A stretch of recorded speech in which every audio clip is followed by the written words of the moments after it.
Hey guys, today we're going to show you how to load a Ford Maverick on a U-Haul Tow Dolly. Your vehicle may differ from the one in this video. To get started, let's prep our towing vehicle and our tow dolly. First, make sure that the towing vehicle is in park, with the parking brake set. Double check the trailer's wiring harness, coupler, and safety chains to make sure that they're securely attached to the towing vehicle.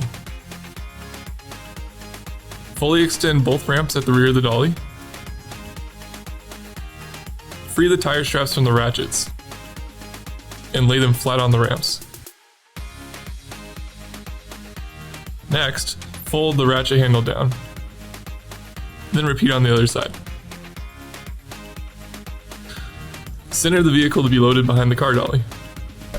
While loading the vehicle, drive slowly and have an observer make sure that the front of the vehicle does not hit the ramps. During the loading process, have your guide stand off to the side. Continue slowly up the ramps until the vehicle's tires come to rest against the stops at the front of the dolly. The vehicle should be centered on the platform. If it is off on one side, you need to offload and reposition. Once loaded, the towed vehicle needs to have the steering wheel locked. Loop the seatbelt through the bottom center of the steering wheel and fasten it. Move the seat back to add more tension. Next, position the straps up and over the front tires.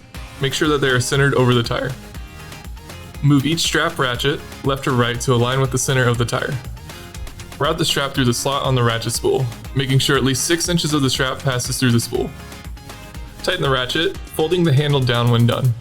Then repeat on the other side.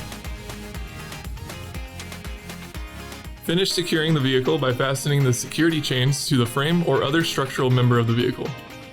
Leave some slack in the chain, looping them around and securing them through an open link using the S-hooks.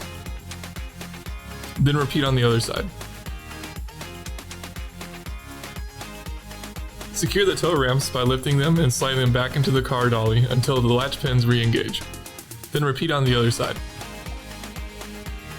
Recheck the tire straps and all hookup connections after the first 5 miles, again after 50 miles, and thereafter at all stops during your travels. For more information, you can visit your closest U-Haul store or uhaul.com.